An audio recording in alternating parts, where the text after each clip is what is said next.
Friends, welcome to cook with Vibha club. Friends, ನಾನಿವತ್ತು ಸಾಬುದಾನಿ ಚಕ್ಲಿನ ಹೇಗೆ ಮಾಡೋದು ಅಂತ ನಿಮಗೆ ಹೇಳ್ಕೊಡ್ತೀನಿ. ಆಮೇಲೆ ಇದನ್ನು ತುಂಬ ಗರಿಗರಿಯಾಗಿ ಬರುತ್ತೆ, ತುಂಬ ಚೆನ್ನಾಗಿರುತ್ತೆ. ಮಳೆ ಬಂದಾಗ ಕೂಡ ತುಂಬ ಮೆತ್ತಗಾಗೋದಿಲ್ಲ, ಇದು ತುಂಬ ಗರಿಗರಿಯಾಗಿ ಇರುತ್ತೆ. ಇದಕ್ಕೆ ನೀರು ಕೂಡ ಯೂಸ್ ಮಾಡಲ್ಲ, ಹಾಗೇ ಮಾಡೋದು. ನಾನು ಫಸ್ಟಿಗೆ 1 ಕಪ್ಪಷ್ಟು ಸಾಬುದಾನಿನ ಹಾಕ್ತಾಯಿದ್ದೀನಿ. ಆಮೇಲೆ ಇದನ್ನು ಚೆನ್ನಾಗಿ ತೊಳೆದ್ಬಿಟ್ಟು ಯೂಸ್ ಮಾಡಬೇಕು. ಫಸ್ಟ್ ಒಂದು ಸಲ ತೊಳಿಬೇಕು, ಇದಕ್ಕೆ ಸ್ವಲ್ಪ ನೀರು ಹಾಕಿಬಿಟ್ಟು. ಫ್ರೆಂಡ್ಸ್, ಈ ವಿಡಿಯೋನ ಇಷ್ಟವಾಗಿದ್ದರೆ ಒಂದು ಲೈಕ್ ಕೊಡಿ, ನಮ್ಮ ಚಾನಲ್ಗೆ ಸಪೋರ್ಟ್ ಮಾಡಿ, ಸಬ್ಸ್ಕ್ರೈಬ್ ಮಾಡೋದನ್ನು ಮಾತ್ರ ಮರಿಬೇಡಿ. ಮತ್ತು ಈ ವಿಡಿಯೋನ ಪೂರ್ತಿಯಾಗಿ ನೋಡಿ ಫ್ರೆಂಡ್ಸ್, ಸ್ಕಿಪ್ ಮಾಡಿದೆ.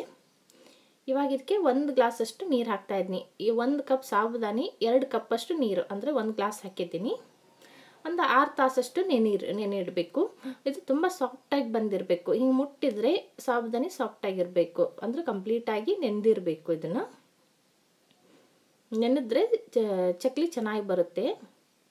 ಇವಾಗ ನಾವು ಇದು ಮಿಕ್ಸಿ ಜಾರಿಗೆ ಹಾಕಿಬಿಟ್ಟು ಪೇಸ್ಟ್ ಮಾಡ್ಕೊಂಡು ಬರೋಣ.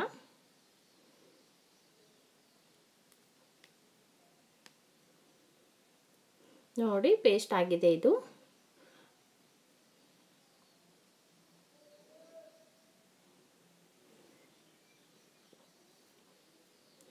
ನಾವೇನು ಪೇಸ್ಟ್ ಮಾಡಿಟ್ಟಿದ್ವಲ್ಲ ಸಾಬುದಾನಿದು, ಅದನ್ನು ಒಂದು ಪಾತ್ರೆಗೆ ಹಾಕ್ಕೊಳ್ಳೋಣ.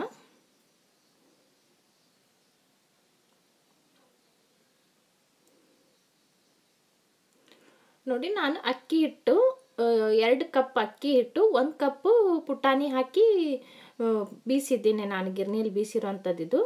2ಕ್ಕೆ 1 ಹಾಕಿ ಬೀಸ್ಕೋಬೇಕು. ಅದಕ್ಕೆ ನಾನು 3 ಕಪ್ಪಷ್ಟು ಹಾಕ್ತಾಯಿದ್ದೀನಿ ಹಿಟ್ಟು. 2 ಕಪ್ ಅಕ್ಕಿ ಹಿಟ್ಟು, 1 ಕಪ್ಪು ಪುಟಾಣಿ ಹಿಟ್ಟು, 1 ಟೇಬಲ್ ಸ್ಪೂನಷ್ಟು ಅಜ್ವಾನ ಹಾಕ್ತಾಯಿದ್ದೀನಿ. ಇದು ಕರಿ ಎಳ್ಳು 1 ಟೇಬಲ್ ಸ್ಪೂನಷ್ಟು, ಖಾರ 2 ಟೇಬಲ್ ಸ್ಪೂನಷ್ಟು ಹಾಕ್ತಾಯಿದ್ದೀನಿ.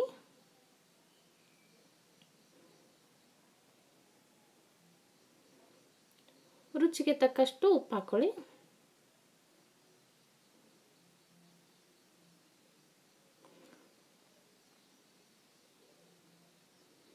ಇವಾಗ ಒಂದು 4 ಟೇಬಲ್ ಸ್ಪೂನಷ್ಟು ಕಾದ ಎಣ್ಣೆ ಹಾಕ್ತಾಯಿದ್ದೀನಿ. ಎಣ್ಣೆ ಕಾಯಿಸಿ ಹಾಕಬೇಕು, ತಣ್ಣಗಿರೋ ಎಣ್ಣೆ ಹಾಕಕ್ಕೆ ಹೋಗಬೇಡಿ. ಇವಾಗ ಚೆನ್ನಾಗಿ ಹಿಟ್ಟು ಕಲಿಸ್ಕೊಂಡು ಬಿಡೋಣ. ಇದಕ್ಕೆ ನೀರೇನು ಬೇಕಿಲ್ಲ, ನಾನು ಮಾಡಿದ್ದೀನಲ್ಲ ಸಾಬುದಾನಿ ಪೇಸ್ಟ್, ಅದಕ್ಕೆ ಕರೆಕ್ಟಾಗಿ ಬಿಡುತ್ತೆ ಇದು. ನಿಮ್ಗೆ ಬೇಕು ಅನಿಸಿದರೆ ಮೇಲ್ಗಡೆ ಹಚ್ಕೊಂಡು ನಾದ್ಕೋಬೋದು. ಬಟ್ ಈಗ ನಾನು ತೋರಿಸಿರೋ ಕ್ವಾಂಟಿಟಿಗೆಲ್ಲ ಕರೆಕ್ಟಾಗಿ ಬಂದಿದೆ ಇದು. ನೀರೇನು ಹಾಕಬೇಡಿ, ಹಾಗೇ ಕಲಿಸ್ಕೊಂಡ್ಬಿಡಿ. ಕೈ ಕೂಡ ಅಂಟೋದಿಲ್ಲ, ಈ ಹಿಟ್ಟು ತುಂಬ ಚೆನ್ನಾಗಿ ಬಂದಿದೆ. ಒಂದು ಸ್ವಲ್ಪ ಎಣ್ಣೆ ಹಚ್ಕೊಳ್ಳೋದು ಬೇಕಿಲ್ಲ ಕೈಗೆ, ಹಾಗೇ ಕಲಿಸಿದ್ರೆ ಸಾಕು. ಕೊನೆಯಲ್ಲಿ ಎಲ್ಲವೂ ತುಂಬ ಚೆನ್ನಾಗಿ ಬಂದುಬಿಡುತ್ತೆ. ಕೈಯಲ್ಲಿ ಏನು ಅಂಟ್ಕೊಂಡಿರ್ತಲ್ಲ ಅದೆಲ್ಲ ಹೋಗ್ಬಿಡುತ್ತೆ. ನೋಡಿ ಎಷ್ಟು ಚೆನ್ನಾಗಿ ಬಂದಿದೆ. ಹಿಟ್ಟು ಮಾತ್ರ ಚೆನ್ನಾಗಿ ಕಲಿಸ್ಬೇಕು ಇದನ್ನು. ನೋಡಿ, ಇದು ಹಿಟ್ಟು ಕಲಸಾಗಿದೆ, ತುಂಬ ಚೆನ್ನಾಗಿ ಬಂದುಬಿಟ್ಟಿದೆ. ಇದು ತುಂಬ ಸಾಫ್ಟಾಗಿ ಕಲಿಸ್ಕೊಂಡು ಬಿಡಬೇಕು. ಆಮೇಲೆ ಇದರಲ್ಲಿ 3 ಭಾಗ ಮಾಡಿಬಿಟ್ಟು ನಾವು ಚಕ್ಲಿ ಪಾತ್ರೆಗೆ ಎಷ್ಟು ನೋಡಿಕೊಂಡು ಹಾಕ್ಕೊಳ್ಳಿ. ಇದರಲ್ಲಿ 3 ಭಾಗ ಮಾಡ್ತಾಯಿದ್ದೀನಿ ನಾನು. ಮಿಕ್ಕಿರೋ ಹಿಟ್ಟನ್ನು ನಾವು ಮುಚ್ಚಿ ಪಕ್ಕಕ್ಕೆ ಇಟ್ಬಿಡೋಣ. ಇವಾಗ ನಾವು ಒಂದು ಚಕ್ಲಿ ಪಾತ್ರೆಗೆ ಹಾಕ್ಕೊಳ್ಳೋಣ. ಇದನ್ನು ಮುಚ್ಚಿಟ್ಬಿಡಿ ಸೈಡಿಗೆ. ಇದಕ್ಕೆ ನೋಡಿ, ನಾನು ಸ್ಟಾರ್ ಇರುವಂಥ ಚಕ್ಲಿ ಪಾತ್ರೆನ ತೆಗೆದುಕೊಂಡಿದ್ದೀನಿ. ಇದಕ್ಕೆ ಎಣ್ಣೆ ಹಚ್ಕೊಳ್ಳಿ. ನಾನು ಮುಂಚೆನೇ ಹಚ್ಚಿಟ್ಟಿದ್ದೆ. ಈ ಚಕ್ಲಿ ಮಾಡೋದು ತುಂಬ ಸುಲಭ ಇದೆ ಫ್ರೆಂಡ್ಸ್. ನೀವು ನಾನು ಹೇಳಿದ ಥರ ಮಾಡಿದ್ರೆ ದಿನಾಲೂ ಚಕ್ಲಿ ಮಾಡ್ತೀರ, ಅಷ್ಟೊಂದು ಸುಲಭವಾಗಿದೆ ಇದು. ಈ ಚಕ್ಲಿನ ಸ್ಟೀಲ್ ಡಬ್ಬನಲ್ಲಿ ಹಾಕಿಟ್ರೆ ಸಾಕು, ತುಂಬ ಗರಿಗರಿಯಾಗಿ ಇರುತ್ತೆ, ಏರ್ಟೈಟ್ ಏನು ಬೇಕಾಗಿಲ್ಲ. ನಾನು ಕಟ್ಟಿ ಮೇಲೆ ಹಾಕ್ತಾಯಿದ್ದೀನಿ, ಅಂದರೆ ಕಿಚನ್ ಕಟ್ಟಿ ಮೇಲೆ ಹಾಕ್ತಾ ಇರೋದು. ಈ ಥರ ಮಾಡೋದ್ರಿಂದ ಈ ಬೇಗ ಮುಗಿದೋಗುತ್ತೆ ಫ್ರೆಂಡ್ಸ್. ನಾವು ಡೈರೆಕ್ಟಾಗಿ ಎಣ್ಣೆಯಲ್ಲಿ ಹಾಕೋದ್ರಿಂದ ಕೈಯೆಲ್ಲ ಸುಟ್ಬಿಡುತ್ತೆ. ಅದು ಹೀಟ್ ಬರುತ್ತಿರ್ತಲ್ಲ ಎಣ್ಣೆದು, ಕೈಯೆಲ್ಲ ಸುಡುತ್ತೆ. ಅದಕ್ಕೋಸ್ಕರ ನಾನು ಕಟ್ಟಿ ಮೇಲೆ ಹಾಕ್ತಾಯಿದ್ದೀನಿ, ಅಂದರೆ ಕಿಚನ್ ಕಟ್ಟಿ ಮೇಲೆ ಹಾಕಿಬಿಟ್ಟು ಎಷ್ಟು ಬೇಕೋ ಅಷ್ಟು ಒಂದೇ ಸಲಕ್ಕೆ ನಾವು ಮಾಡಿ ಹಾಕ್ಕೊಂಡು ಬಿಡ್ಬೋದು ಇದ್ರ ಮೇಲೆ.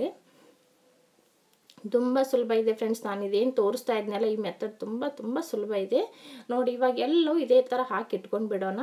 ಕಾದ ಎಣ್ಣೆಯಲ್ಲಿ ಈಗ ಹಾಕ್ಕೊಳ್ಳೋಣ. ನೋಡಿ, ಕಡ್ಚಿ ಸಾಯದಿಂದ ಹಾಕ್ತಾಯಿದ್ದೀನಿ, ಕೈ ಕೂಡ ಅಂಟ್ಕೋಬಾರ್ದು, ಸುಡಬಾರ್ದು ಅಂತ. ನೋಡಿ, ಇವಾಗ ಕಾದ ಎಣ್ಣೆಯಲ್ಲಿ ಒಂದೊಂದಾಗಿ ಹಾಕ್ಕೊಳ್ಳೋಣ. ಮೀಡಿಯಮ್ ಫ್ಲೇಮಲ್ಲಿ ಇಟ್ಕೊಳ್ಳಿ. ನಾವು ಯಾವುದು ಅಂಟ್ಕೊಳ್ಳಲ್ಲ ಫ್ರೆಂಡ್ಸ್, ನೀವು ಹಾಕಿ ಬಿಡ್ತಾ ಹೋಗ್ಬಿಡಿ.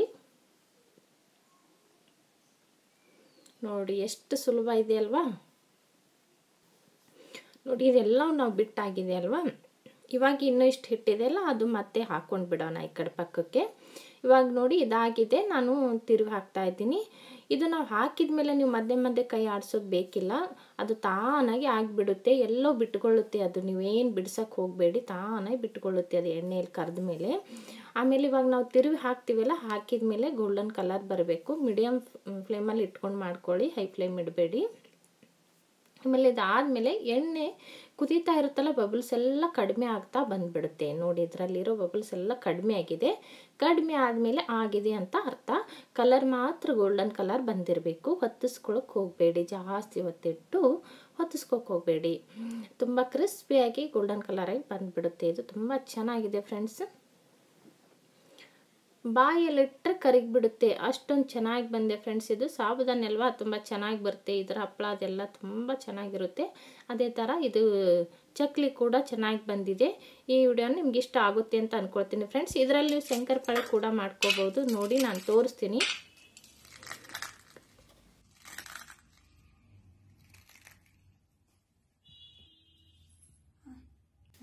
ನೋಡಿ ಸೌಂಡ್ ಕೇಳಿದ್ರಲ್ವಾ, ಎಷ್ಟೊಂದು ಕ್ರಿಸ್ಪಿಯಾಗಿ ಬಂದಿದೆ ಅಂತ. ತುಂಬ ಚೆನ್ನಾಗಿ ಬಂದಿದೆ ಫ್ರೆಂಡ್ಸ್. ನಿಮಗೆ ಈ ವಿಡಿಯೋನ ಇಷ್ಟವಾಗಿದ್ದರೆ ಒಂದು ಲೈಕ್ ಕೊಡಿ, ನಮ್ಮ ಚಾನಲ್ಗೆ ಸಪೋರ್ಟ್ ಮಾಡಿ, ಸಬ್ಸ್ಕ್ರೈಬ್ ಮಾಡೋದನ್ನು ಮಾತ್ರ ಮರಿಬೇಡಿ ಫ್ರೆಂಡ್ಸ್. ಮತ್ತೆ ಮುಂದಿನ ವಿಡಿಯೋದಲ್ಲಿ ಸಿಗೋಣ. Bye friends.